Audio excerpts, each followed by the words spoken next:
Welcome to the Vindication on the Rights of Women by Mary Wollstonecraft Shelley. This is a Craftlit production, and what that means is that I, Heather Ordover, will be taking you through the text with my own sometimes annotated audio notes and sometimes annotated on-the-screen notes so that you can just listen. I've also included the actual text from the book on the screen as well. That way, if you are watching the screen, you are reading it with me. Some things to know before we start. Vindication on the Rights of Women was written in 1792, so is it going to be tough to understand at first? Yes, it will be. Will the language feel outdated and creaky sometimes? You betcha. Will you see wonky punctuation on the screen for the text caption? Sadly, yes. It's not my fault. Was Mary Wollstonecraft a prude? No, she was not. And if you need any more information for this episode, please see the description box below.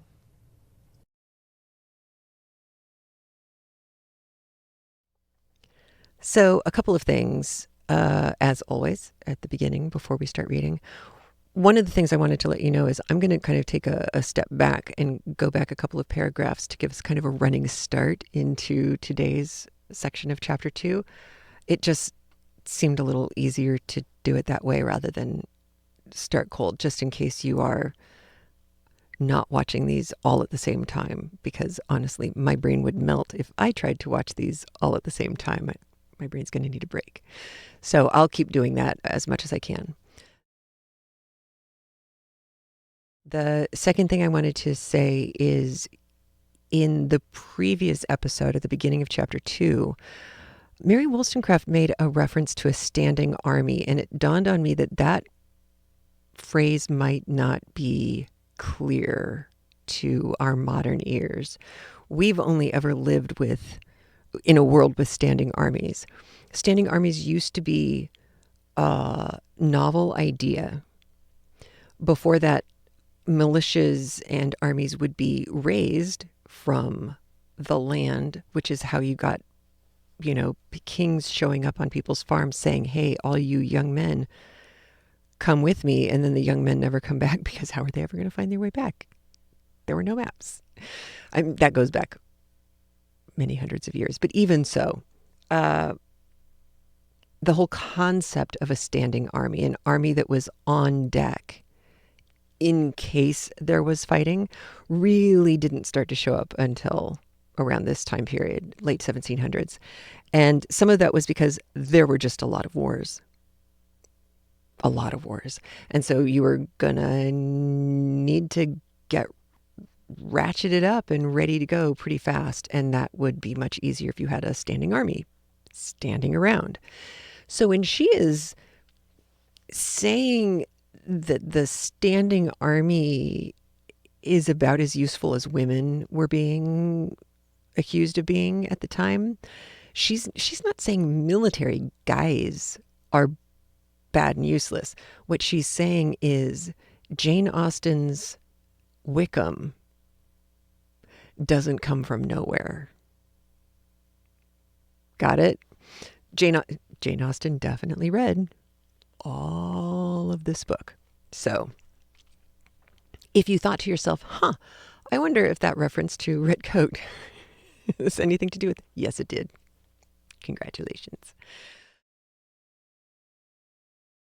Again, this is a very, I know, Western text. It is very Eurocentric.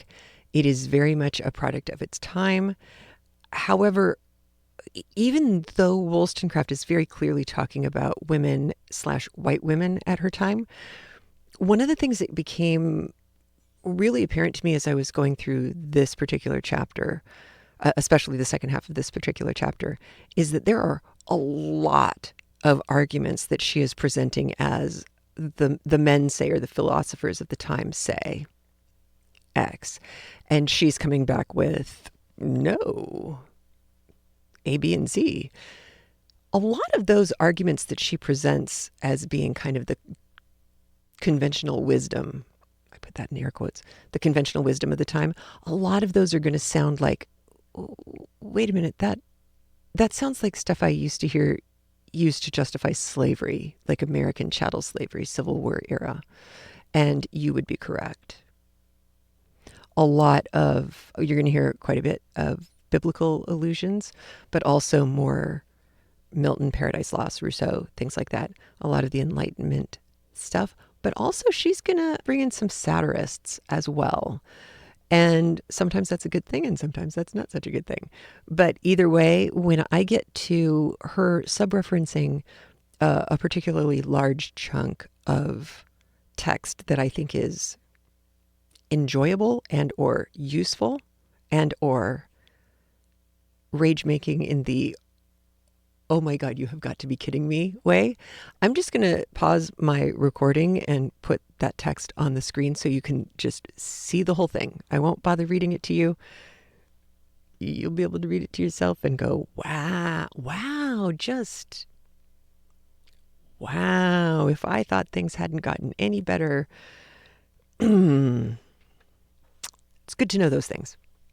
So a lot of what you're going to hear her doing as we wrap up chapter 2 is really looking at the systemic problems of how women get relegated to being second-class citizens, and the many different ways that the emphasis on the superficial, on being charming or pretty or sensual, again, not so much sexual as just making yourself into an object of desire, and obedience, that all of these things are definitely emphasized by the men who are writing about women's education at the time, and also, she will argue, kind of missing the point.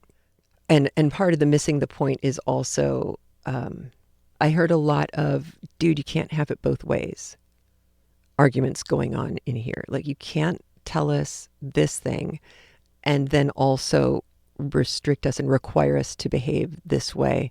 They don't fit, guys. So some of the main points, she has like 5 main things that she's going to focus on. One is, again, as she's talked about before, women's education, that it is misguided to focus on making women into alluring mistresses rather than focus on the fact that they can become and should become rational human beings. And along with that is the kind of prioritization of beauty and manners and all that superficial stuff. But she also goes into kind of the consequences of this lousy education that women have been getting, that it forces women to be reliant on men in ways that they shouldn't need to be. And this goes beyond just like women couldn't own property kind of thing. This goes into the, why don't you just let me vote for you? But even more than that, why don't you just let me decide how to spend your money that you're bringing to the marriage? All of that kind of stuff, that's kind of icky. That's part of what she's saying is the natural consequence of a lousy education for women. And that once you've got that cycle going of keeping women ignorant and also keeping them subservient, that it destroys women's dignity. And when you destroy their dignity, you destroy a lot of other things, like their ability to be good mothers or good friends to their husband. And she does use some words very specifically. Friend is one of them, which I'll get to right at the end. I also want to make sure that you understand she is going to be talking very specifically about social conditioning. But social conditioning didn't actually get studied by Pavlov for another 100 years. So when I talk about her work really being revolutionary and groundbreaking, it's not just because she's a chick who says smart things. There's a lot to Mary Wollstonecraft that you just go, wow, wow. So in order for Mary Wollstonecraft's arguments to land, the third thing that she really hammers on is the need for, again, rationality and virtue. And her argument that both women and men are capable of developing both virtue and reason. She posits both based in biblical text and And also just in kind of rational everyday logic, that if you deny women access to knowledge, it's not just unjust. It, as we said before, it prevents them from being good mothers. It prevents them from being good citizens. How can they even sort of participate? It really relegates women to the level of brutes. And by brutes, she means animals, like beasts of burden kind of thing. And that's one of the places where you're going to go, wow, that sounds like a slavery thing. And yeah, this is definitely one of the arenas where the conversations that men were having got used to justify the horrors of chattel slavery. She is, however, importantly, not equating the two. I am pointing out that these are arguments that got used to justify slavery. She is not in any way, shape, or form saying that the kind of subjugation that women, and again, she's talking about mostly white women, European women, she's not making any kind of parallel between what women are going through in England at the time or in France at the time and what was going on with slavery. She absolutely would have known about slavery. Jane Austen was a ferocious abolitionist. She's hidden coded information in all of her books that is anti-slavery and even to a certain extent kind of anti-imperialist, which is interesting because two of her brothers were in the army. But one of them at least had gone to the West Indies and had seen what was going on, and that kind of cemented things for Jane. But even before that, Mary Wollstonecraft was not unaware of the practice of slavery. Whether anyone in Europe really grokked what was going on if they hadn't been there, I don't know.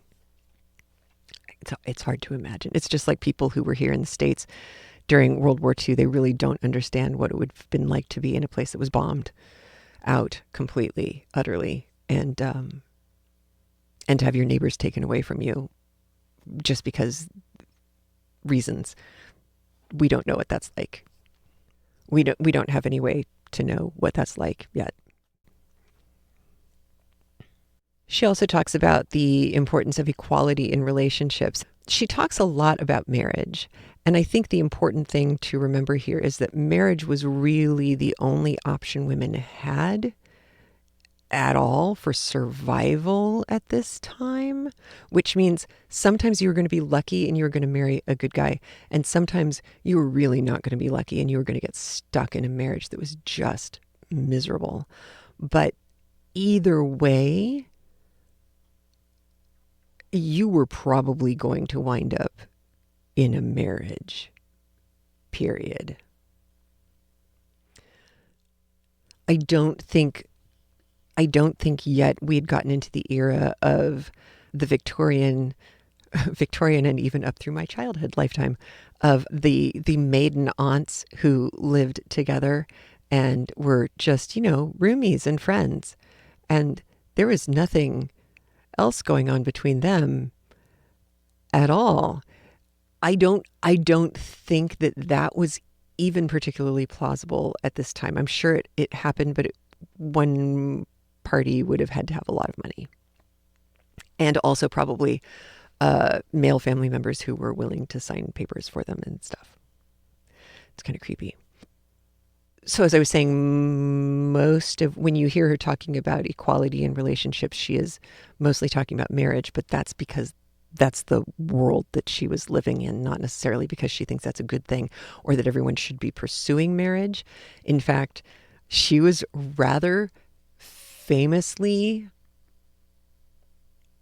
free in her relationships with men. There were several, and they were not chaste and also not married. So if you ever start to think like, wow, she's being really judgy about women who are out there and enjoying themselves, no, she's not a prude. But she does say quite a bit in various ways that it is impossible for you to have an ornament on your arm and then expect that ornament to be better than an ornament. And also how important it is for two parties in any relationship to mutually respect each other and be able to communicate with each other intellectually. And I don't mean intellectually like, doing geometric proofs. I mean intellectual engagement, interest in what each other does, like a life of the mind. What books do you like to read? What movies do you like to go to? What theater do you like? What TV shows do you watch? Being able to have actual conversations about those things is part of what makes life life. And so if you don't both go to the table with the expectation that you can each have those kinds of questions and comments and conversations amongst yourselves, then kind of what's the point? She also really pushes back on any idea that women's inferior state is natural or divine, comes from God. And instead, she really hammers home the idea that this is a systemic problem, that the social structure, the poor education, all of these things contribute to. Because in her mind, if God is divine, and divinity is natural. God made the world, God made nature, therefore it is divine and natural. And the divine nature's standard is justice, which would make sense if you even read just the red words in the New Testament. Then part of that justice is to have an even playing field. And part of that even playing field would be having the same abilities of head and heart, the same faculties. Like we can all think, we can all love, all at the same level. That's great. That makes sense in a God's divine plan. But if that's true, then nature, God's divinity, can only rationally use one standard to judge by, to judge the success or failure of living up to the beauty, the perfection of the nature that you've been given. So if you are forcing half of the citizens to not use those gifts, those skills that everybody who's a rational creature has been given, then you're actually messing with God's logical order to things. And that's what's forcing women to be basically an animal, a brute. And like I said before, use the word brute as a stand-in, as an analog for animals. And clearly, we are not animals. Even if you can try and treat us that way, it doesn't matter. Women have all the human things going on in them and not animals. Reason, logic, emotions, souls, whatever you want to call it. Yeah, so she sees some real problems with the logic of especially the religious arguments. She is also very clear that if you are actively preventing women from being healthy, from being strong, from learning how to think for themselves, and then you blame them for not being healthy, strong, or thinking for themselves, that's kind of just a crap argument. But also, you can't claim that women are naturally not very bright, very strong, or very healthy if you're the one forcing that on them. It's just, you can't have it both ways, dude. I think this is also where you get a lot of generational wealth conversations that are happening now, that it's not a level playing field. If your family has been able to leave you millions of dollars as a starting point, it is not a level playing field, and we are not all playing the same game. Same thing with like property ownership and redlining. If you have been systematically denied from access to some part of society, and then people turn around and blame you for not being part of that part of society, that's kind of a cheap shot. And again, illogical and going against Mary Wollstonecraft's kind of divine understanding of a divine plan for the world, which should be the pursuit of Not perfection, because perfection is always changing, and that's fine, but the pursuit of progress towards the just, towards the equal. Yeah, because otherwise what the guys are doing that she's arguing against are really, they're stacking the deck, they're loading the dice, and they're skewing the playing field all at the same time. And that's just not, that's dirty pool. That's just not okay. We're not naturally more interested in love and beauty if those are the only tools we've been given to work with. All right. I hope you enjoy the second half of chapter 2 of Mary Wollstonecraft's A Vindication of the Rights of Woman. Here we go.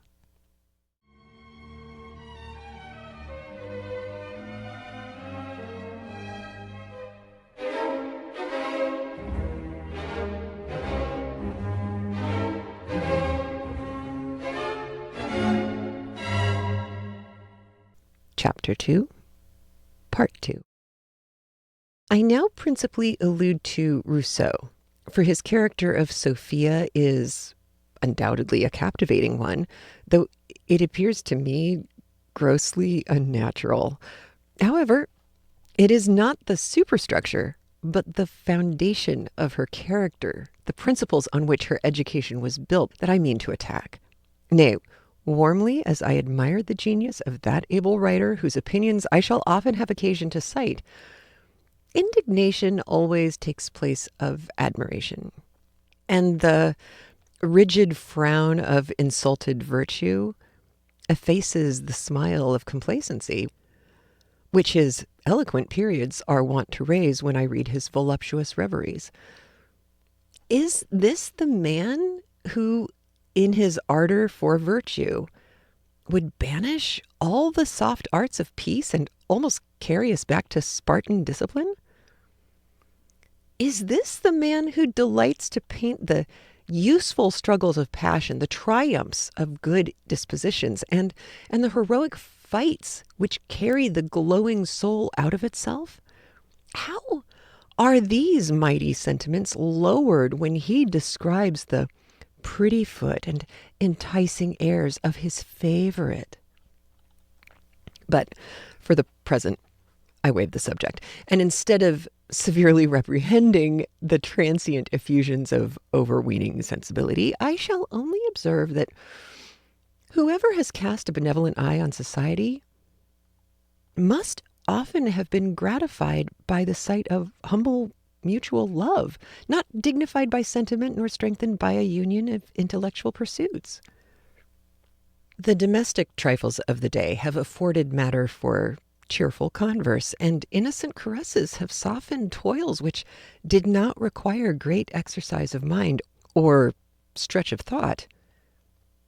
Yet has not the sight of this moderate felicity excited more tenderness than respect?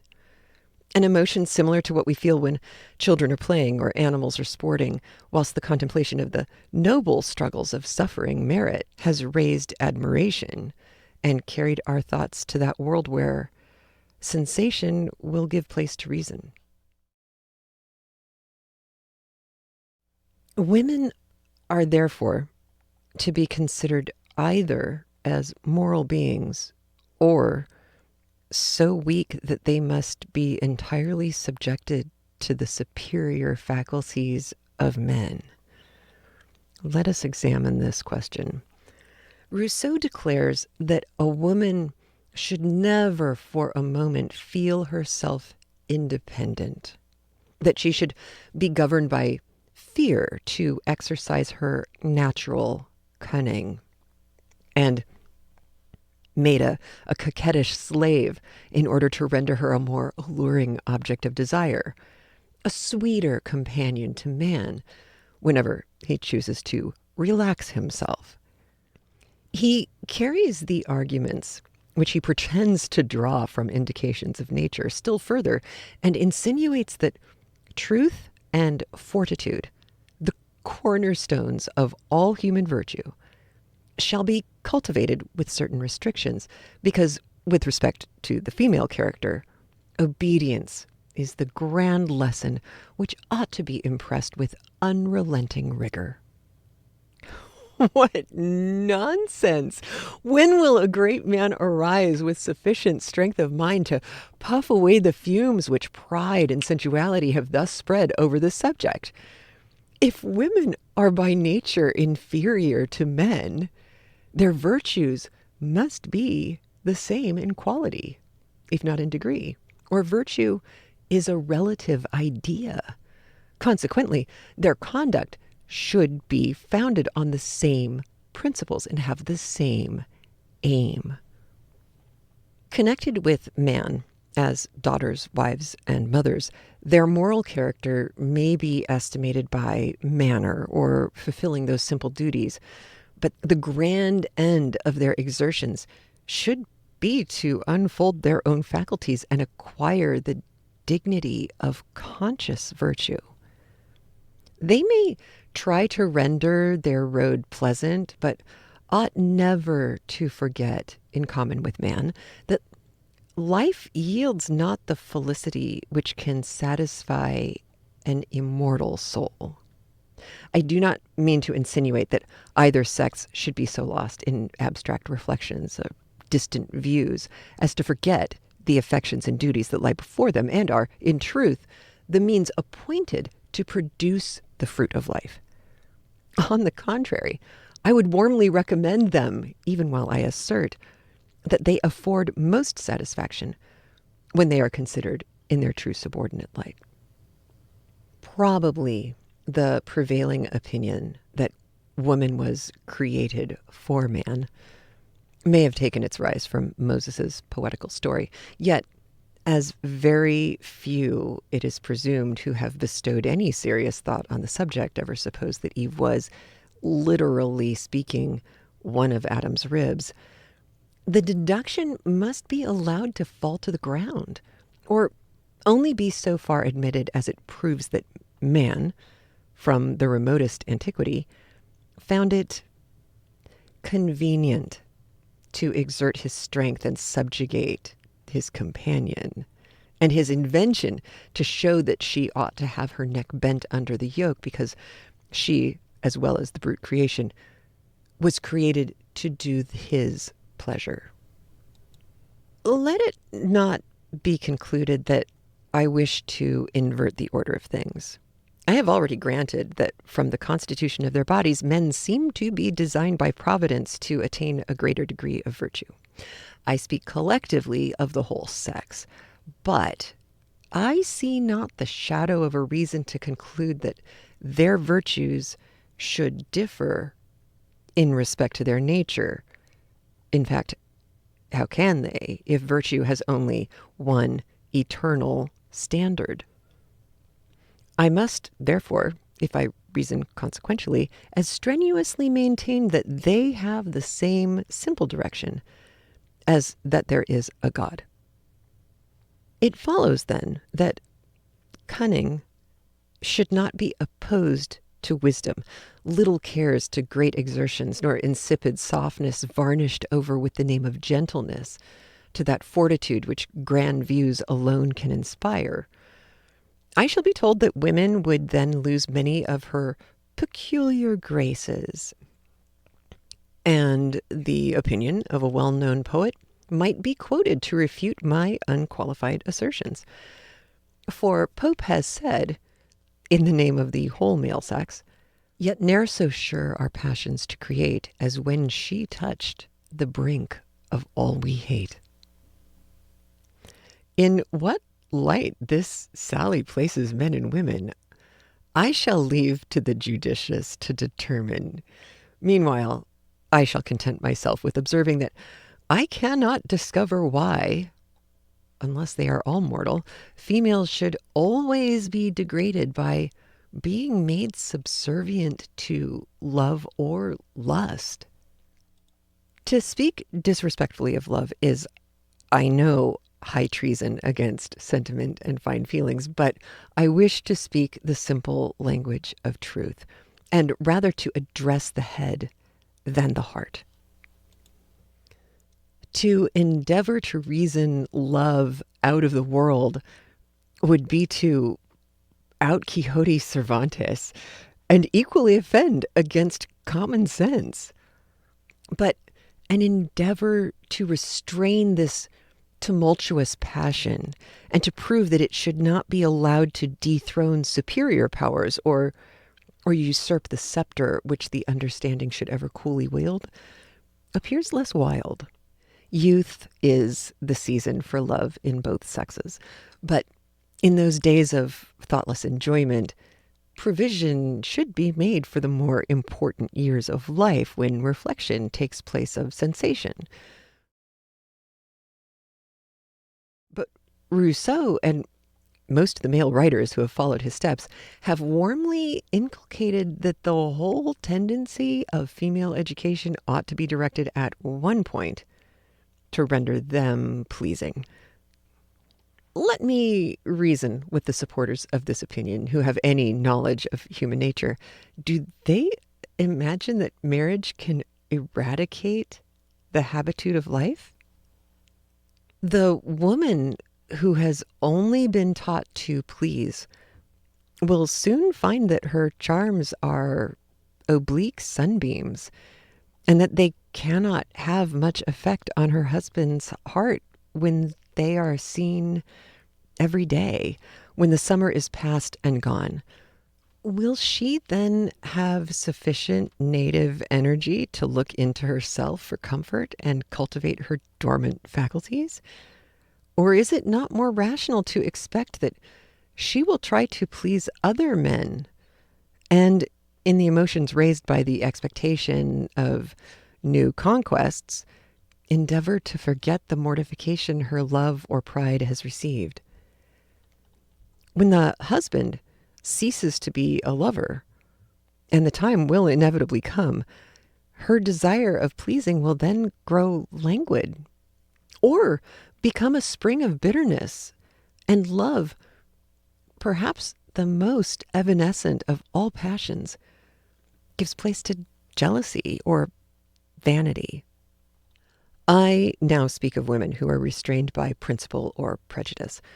Some women, though they would shrink from an intrigue with real abhorrence, yet nevertheless wish to be convinced by the homage of gallantry that they are cruelly neglected by their husbands. Or days and weeks are spent in dreaming of the happiness enjoyed by congenial souls till the health is undermined and the spirits broken by discontent. How then can the great art of pleasing be such a necessary study? It is only useful to a mistress. The chaste wife and the serious mother should only consider her power to please as the polish of her virtues, and the affection of her husband as one of the comforts that render her task less difficult and her life happier. But whether she be loved or neglected, her first wish should be to make herself respectable and not rely for all her happiness on being subject to like infirmities with herself. The amiable Dr. Gregory fell into a similar error.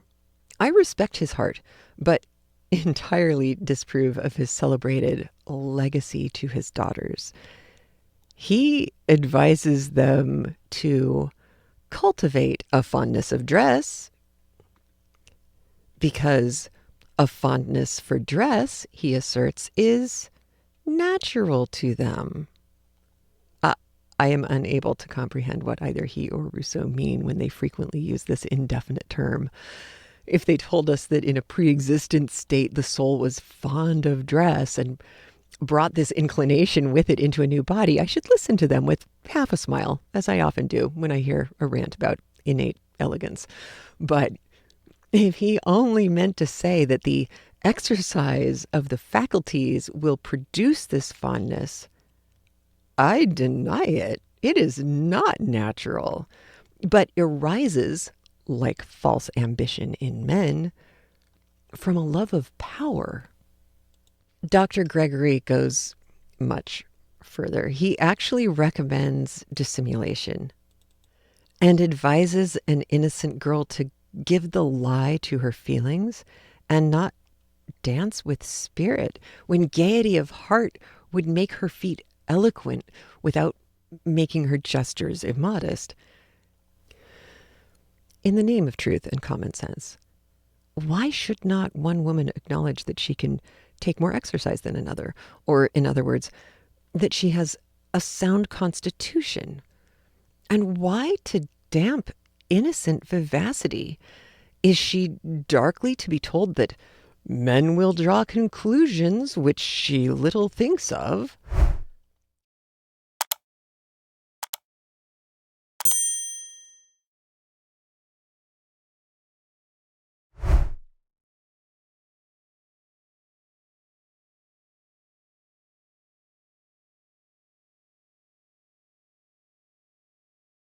Let the libertine draw what inference he pleases. But I hope that no sensible mother will restrain the natural frankness of youth by instilling such indecent cautions. Out of the abundance of the heart, the mouth speaketh. And a wiser than Solomon hath said that the heart should be made clean, and not trivial ceremonies observed, which it is not very difficult to fulfill with scrupulous exactness when vice reigns in the heart. Women ought to endeavor to purify their hearts. But can they do so when their uncultivated understandings make them entirely dependent on their senses for employment and amusement? When no noble pursuit sets them above the little vanities of the day, or enables them to curb the wild emotions that agitate a reed over which every passing breeze has power? To gain the affections of a virtuous man, is affectation necessary? Nature has given woman a weaker frame than man, but to ensure her husband's affections, must a wife who, by the exercise of her mind and body whilst she was discharging the duties of daughter, wife, and mother, has allowed her constitution to retain its natural strength and her nerves a healthy tone, is she, I say, to condescend to use an art and feign a sickly delicacy in order to secure her husband's affection? Weakness may excite tenderness and gratify the arrogant pride of man, but the lordly caresses of a protector will not gratify a noble mind that pants for and deserves to be respected. Fondness is a poor substitute for friendship. In a seraglio, I grant that all these arts are necessary. The epicure must have his palate tickled, or he will sink into apathy. But have women so little ambition as to be satisfied with such a condition? Can they supinely dream life away in the lap of pleasure, or in the languor of weariness, rather than assert their claim to pursue reasonable pleasures and render themselves conspicuous by practicing the virtues which dignify mankind? Surely she has not an immortal soul who can loiter life away, merely employed to adorn her person, that she may amuse the languid hours and soften the cares of a fellow creature who is willing to be enlivened by her smiles and tricks when the serious business of life is over. Besides, the woman who strengthens her body and exercises her mind will, by managing her family and practicing various virtues, become the friend and not the humble dependent of her husband. And if she deserves his regard by possessing such substantial qualities, she will not find it necessary to conceal her affection, nor to pretend to an unnatural coldness of constitution to excite her husband's passion. In fact, if we revert to history, we shall find that the women who have distinguished themselves have neither been the most beautiful nor the most gentle of their sex. Nature, or to speak with strict propriety, God, has made all things right. But man has sought him out many inventions to mar the work. I now allude to that part of Dr. Gregory's treatise where he advises a wife never to let her husband know the extent of her sensibility or affection. Voluptuous precaution, and as ineffectual as absurd, love from its very nature must be transitory. To seek for a secret that would render it constant would be as wild as a search for the philosopher's stone or the grand panacea, and the discovery would be equally useless, or rather pernicious, to mankind. The most holy band of society is friendship. It has been well said by a shrewd satirist that rare as true love is, true friendship is still rarer. This is an obvious truth, and the cause not lying deep will not elude a slight glance of inquiry. Love, the common passion in which chance and sensation take place of choice and reason, is in some degree felt by the mass of mankind. For it is not necessary to speak at present of the emotions that rise above or sink below love. This passion, naturally increased by suspense and difficulties, draws the mind out of its accustomed state and exalts the affections. But the security of marriage, allowing the fever of love to subside. A healthy temperature is thought insipid only by those who have not sufficient intellect to substitute the calm tenderness of friendship, the confidence of respect, instead of blind admiration, and the sensual emotions of fondness. This must be, the course of nature. Friendship or indifference inevitably succeeds love. And this constitution seems perfectly to harmonize with the system of government which prevails in the moral world. Passions are spurs to action and open the mind, but they sink into mere appetites, become a personal, momentary gratification when the object is gained and the satisfied mind rests in enjoyment. The man who had some virtue whilst still struggling for a crown often becomes a voluptuous tyrant when it graces his brow. When the lover is not lost in the husband, the dotard and a prey to childish caprices and fond jealousies, neglects the serious duties of life, and the caresses which should excite confidence in his children are lavished on the overgrown child, his wife. In order to fulfill the duties of life and to be able to pursue with vigor the various employments which form the moral character, a master and mistress of a family ought not to continue to love each other with passion. I mean to say that they ought not to indulge those emotions which disturb the order of society and engross the thoughts that should be otherwise employed. The mind that has never been engrossed by one object wants vigor. If it can long be so, it is weak.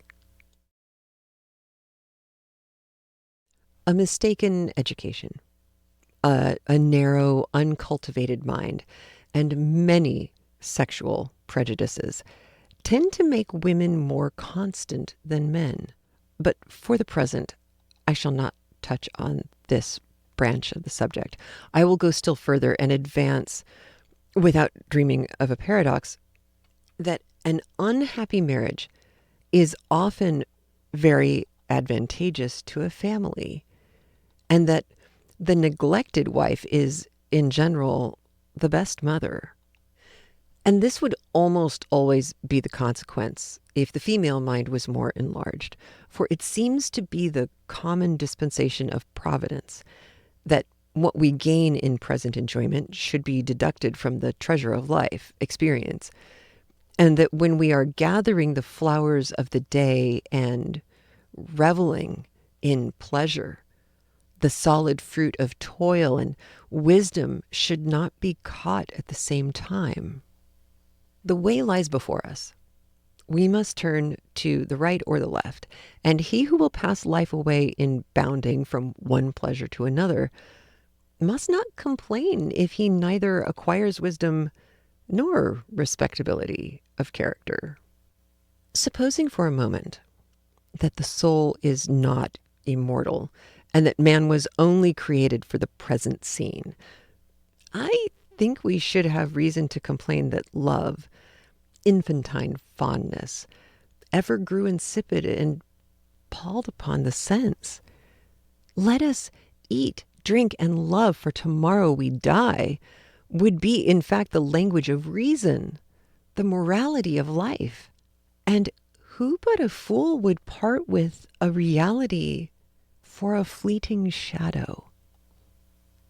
But if awed by observing the improvable powers of the mind, we disdain to confine our wishes or thoughts to such a comparatively mean field of action that only appears grand and important as it is connected with a boundless prospect and sublime hopes, what necessity is there for falsehood in conduct, and why must the sacred majesty of truth be violated to detain a deceitful good that saps the very foundation of virtue?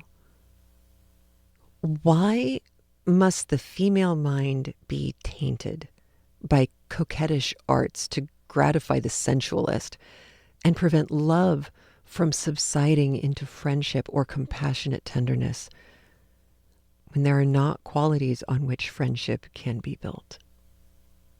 Let the honest heart show itself, and reason teach passion to submit to necessity. Or let the dignified pursuit of virtue and knowledge raise the mind above those emotions which rather embitter than sweeten the cup of life when they are not restrained with due bounds. I do not mean to allude to the romantic passion, which is the concomitant of genius.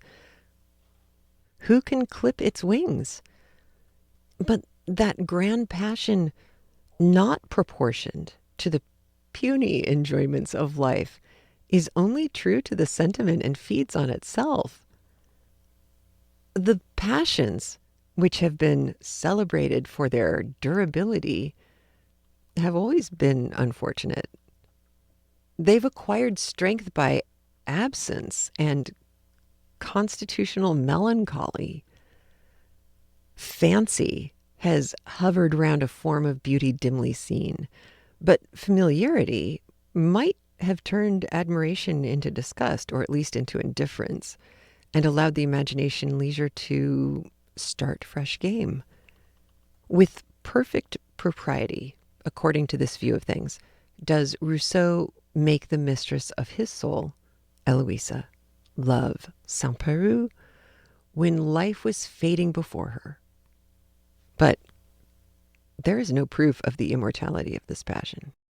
Of the same complexion is Dr. Gregory's advice respecting the delicacy of sentiment, which he advises a woman not to acquire if she is determined to marry.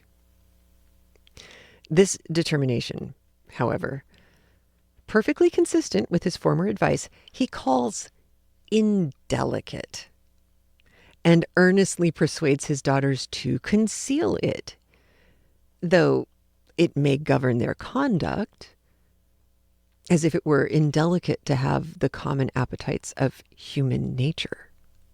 Noble morality, and consistent with the cautious prudence of a little soul that cannot extend its views beyond the present minute division of existence.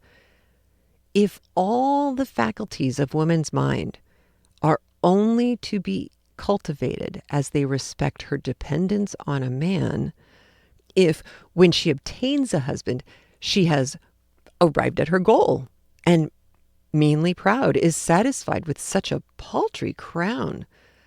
Let her grovel contentedly, scarcely raised by her employments above the animal kingdom. But if she is struggling for the prize of her high calling, let her cultivate her understanding without stopping to consider what character the husband may have whom she is destined to marry. Let her only determine, without being too anxious about present happiness, to acquire the qualities that ennoble a rational being. And a rough, inelegant husband may shock her taste without destroying that peace of mind. She will not model her soul to suit the frailties of her companion, but to bear with them. His character may be a trial, but not an impediment to virtue.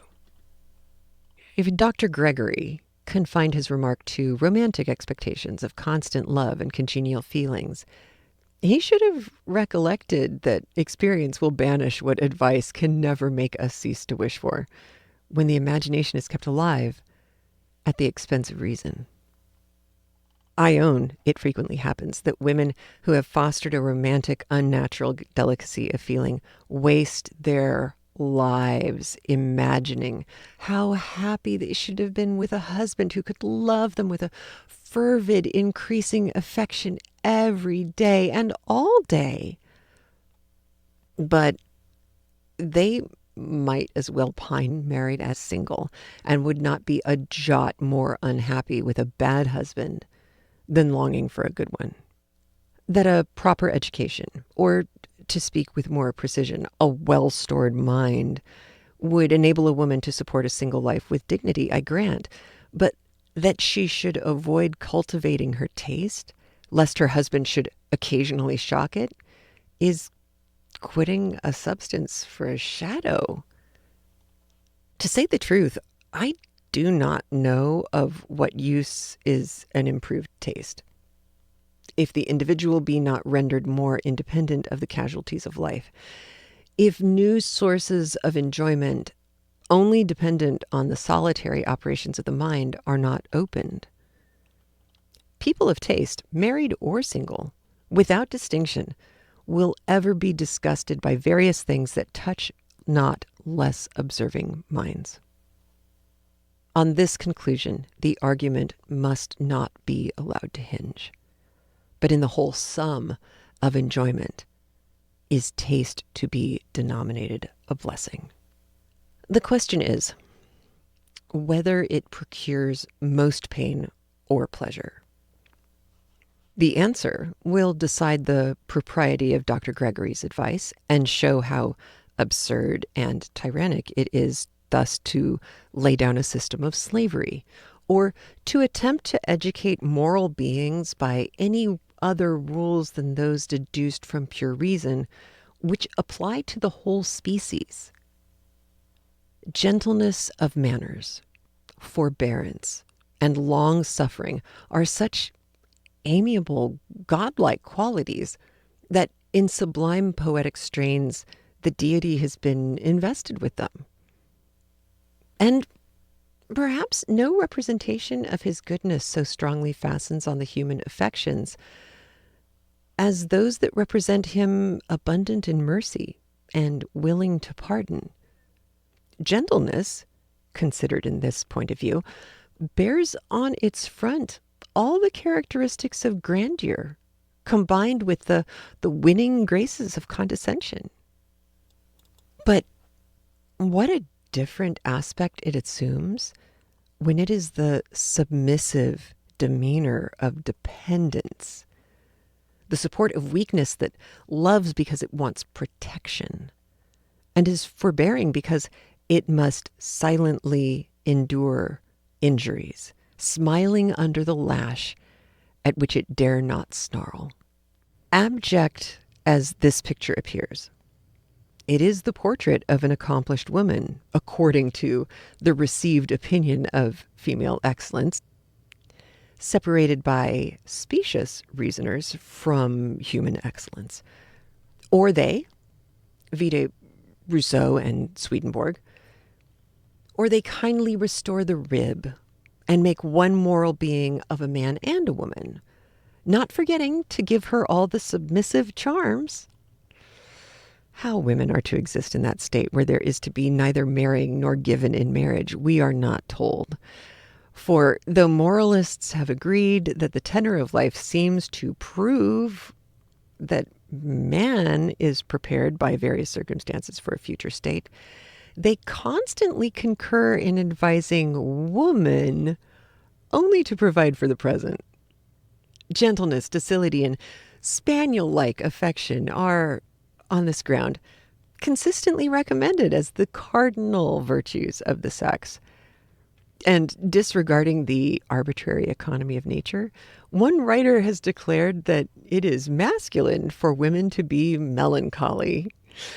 She was created to be the toy of man, his rattle, and it must jingle in his ears whenever, dismissing reason, he chooses to be amused.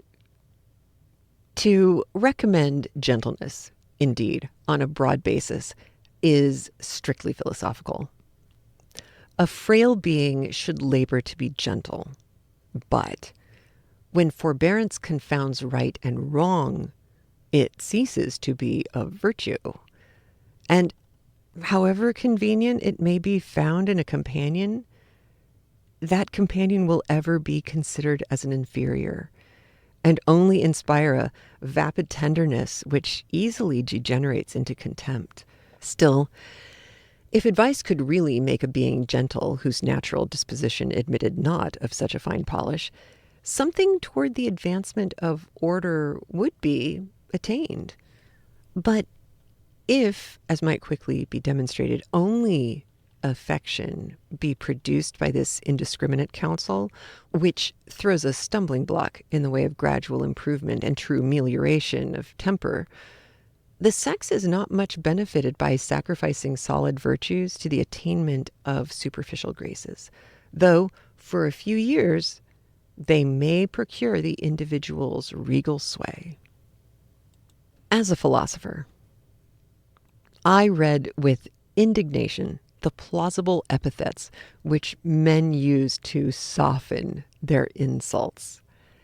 And as a moralist, I ask what is meant by such heterogeneous associations as fair defects, amiable weaknesses, and etc. If there is but one criterion of morals, but one archetype for man, women appear to be suspended by destiny. They have neither the unerring instinct of brutes, nor allowed to fix the eye of reason on a perfect model.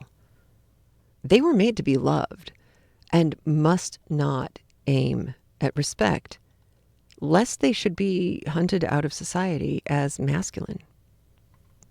But to view the subject in another point of view, do passive, indolent women make the best wives?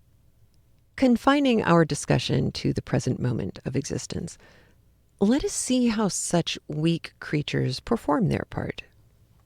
Do the women who, by the attainment of a few superficial accomplishments, have strengthened the prevailing prejudice, merely contribute to the happiness of their husbands? Do they display their charms merely to amuse them? And have women who have early imbibed notions of passive obedience sufficient character to manage a family or educate children? So far from it that after surveying the history of woman, I cannot help but agreeing with the severest satirist concerning the sex as the weakest, as well as the most oppressed half of the species. What does history disclose but marks of inferiority, and how few women have emancipated themselves from the galling yoke of sovereign man?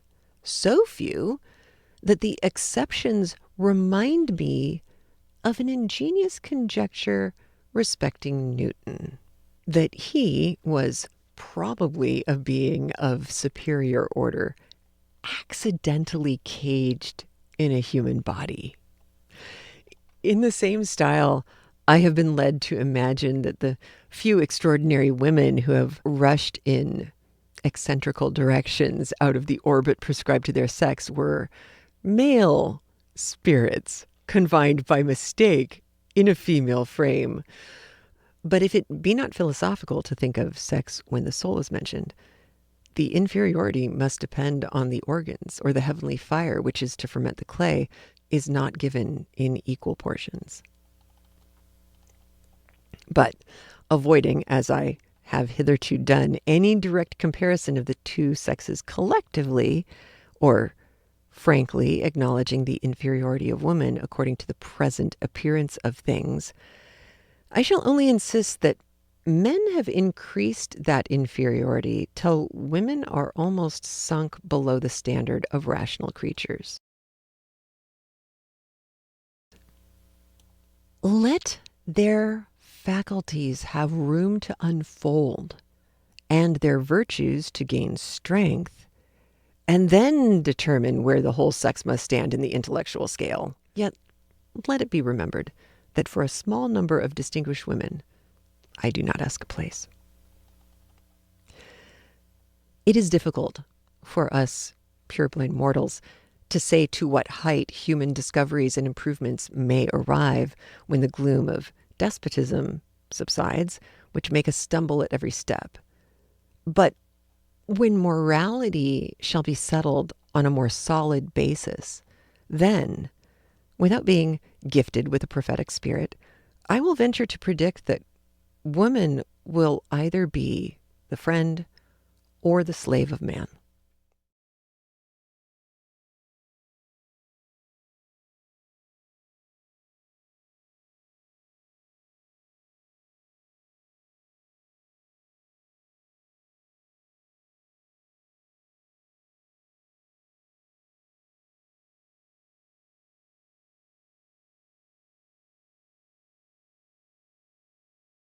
We shall not, as at present, doubt whether she is a moral agent or the link which unites man with brutes. But should it then appear that, like the brutes, they were principally created for the use of man, he will let them patiently bite the bridle and not mock them with empty praise. Or, should their rationality be proved, he will not impede their improvement merely to gratify his sensual appetites. He will not, with all the graces of rhetoric, advise them to submit implicitly their understandings to the guidance of man. He will not, when he treats the education of women, assert that they ought never to have the free use of reason, nor would he recommend cunning and dissimulation to beings who are acquiring, in like manner as himself, the virtues of humanity. Surely there can be but one rule of right.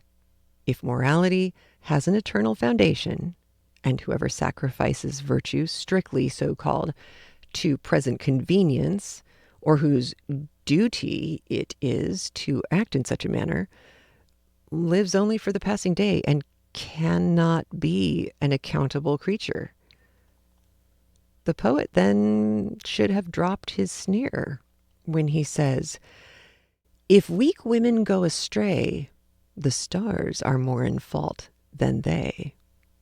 For that they are bound by the adamantine chain of destiny is most certain.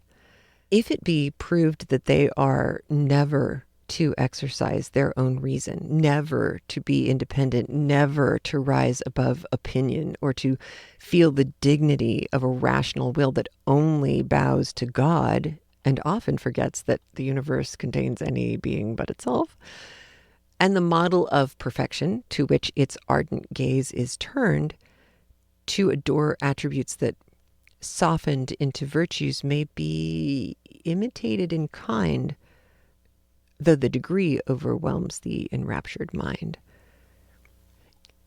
If, I say, for I would not impress by declamation when reason offers her sober light, if they are really capable of acting like rational creatures, let them not be treated like slaves or like the brutes who are dependent on the reason of man when they associate with him. But cultivate their minds, give them the salutary sublime curb of principle, and let them attain conscious dignity by feeling themselves only dependent on God. Teach them in common with man to submit to necessity instead of giving to render them more pleasing, a sex to morals. Further, should experience prove that they cannot attain the same degree of strength of mind, perseverance, and fortitude, let their virtues be the same in kind, though they may vainly struggle for the same degree. And the superiority of man will be equally clear, if not clearer. And truth, as it is a simple principle which admits of no modification, would be common to both. Nay, the order of society, as it is presently regulated, would not be inverted, for woman would then only have the rank that reason assigned her. And arts could not be practiced to bring the balance even, much less to turn it.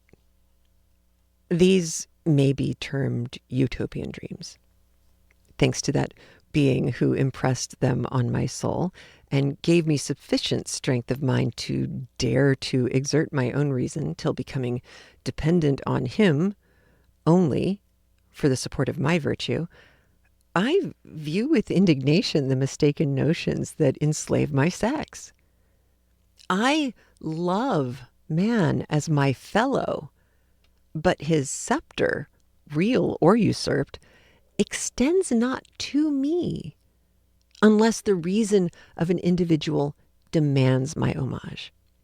And even then, the submission is to reason and not to man. In fact, the conduct of an accountable being must be regulated by the operations of its own reason, or on what foundation rests the throne of God?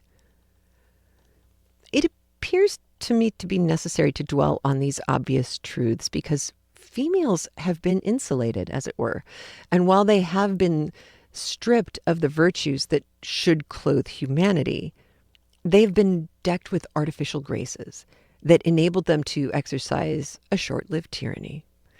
Love in their bosoms taking place of every nobler passion, their sole ambition is to be fair, to raise emotion instead of inspiring respect. And this ignoble desire, like the servility in absolute monarchies, destroys all strength of character. Liberty is the mother of virtue. And if women are, by their very constitution, slaves, and not allowed to breathe the sharp, invigorating air of freedom, they must ever languish like exotics and be reckoned beautiful flaws in nature.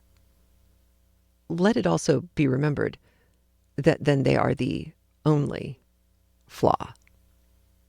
As to the argument respecting the subjugation in which the sex has ever been held, it retorts on man.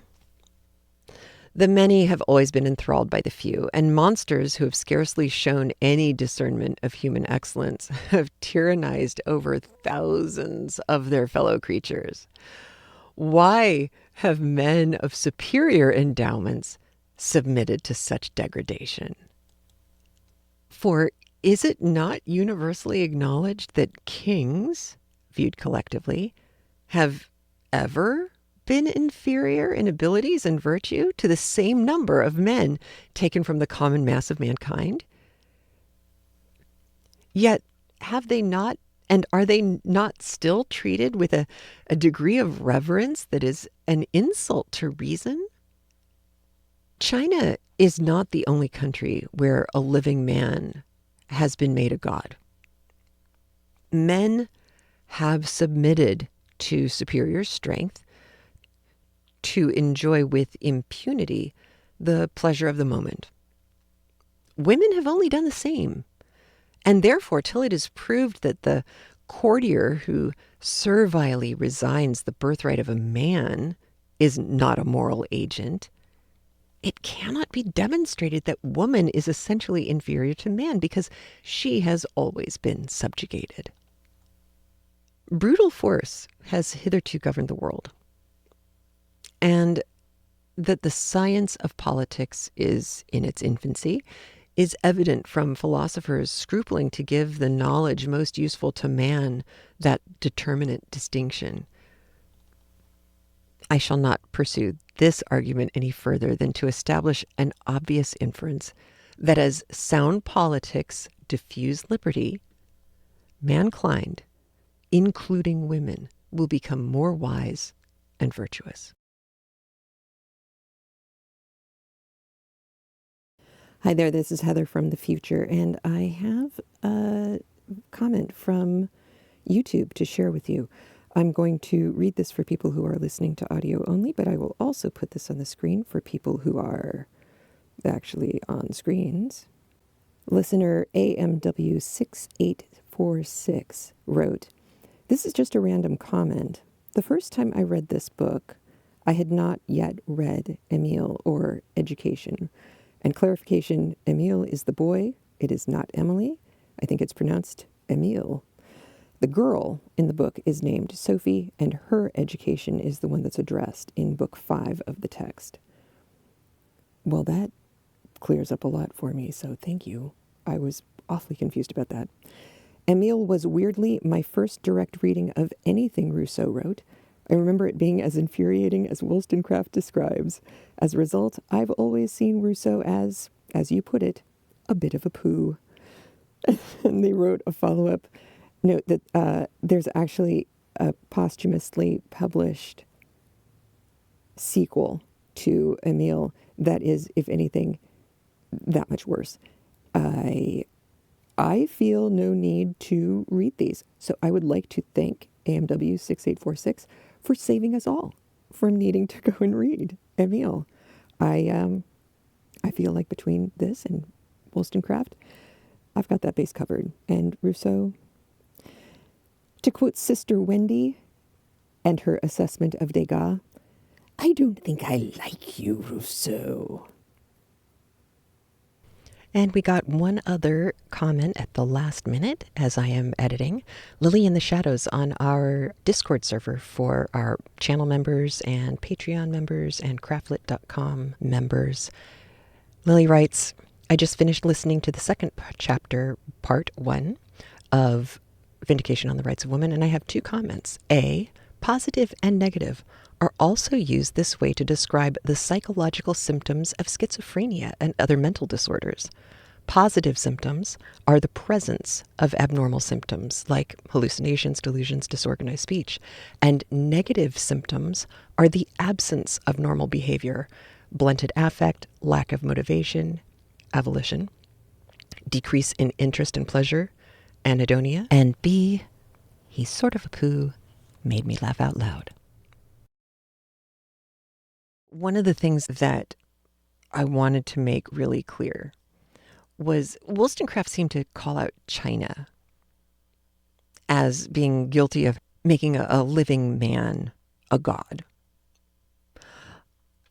That seemed like an awfully big stretch to me. Like, wow, Louis Sun King? I mean, Divine Right of Kings, all of monarchical history, there's a huge swath of time where all of the kings think that they are, to some extent, God on earth. This is where you get the conflict between the papacy, and China's not alone. But then it occurred to me, she's writing this in 1792. She'd spent a lot of time in France. She knows people in France. She still has connections there. And it's not too long before that king gets his head chopped off and very clearly proven that he is not a god. This is one of those places where Wollstonecraft took the easiest and furthest distant comparison that she could make, because pointing out the stuff that was happening a lot closer to home was a little bit more dangerous. If you enjoy what we do here on Craftlit, please don't forget to like and subscribe on iTunes. Give us a thumbs up and hit that subscribe button on YouTube. You can also support the show by subscribing to the Craftlit app premium feed. You can check the link below for details. Your support helps keep Craftlit going strong, and we've got plenty of ways for you to get involved now. If you want more perks, you can head over to Patreon at patreon.com/Craftlit and become a patron of this art. You can also join our YouTube channel memberships for access to tons of premium books as bonuses, or you can support us at coffee at ko-fi.com/Craftlit. And guess what? We've just relaunched our premium memberships over on craftlit.com. Go to craftlit.com/premium and check out all of the details there. Link is below as well. For a one-stop shop to all things Craftlit, please visit Linktree at linktr.ee/Craftlit channel. This is your go-to hub for all of our social media and more. They're all listed there for you. And I keep forgetting to mention, come join our Facebook group. It is full of the kindest, most creative makers and readers, and even some people who never really used to read. We've got them now. All right, that's it for now. Thank you. Take care of yourself. Have a great one. And I'll talk to you soon. Bye.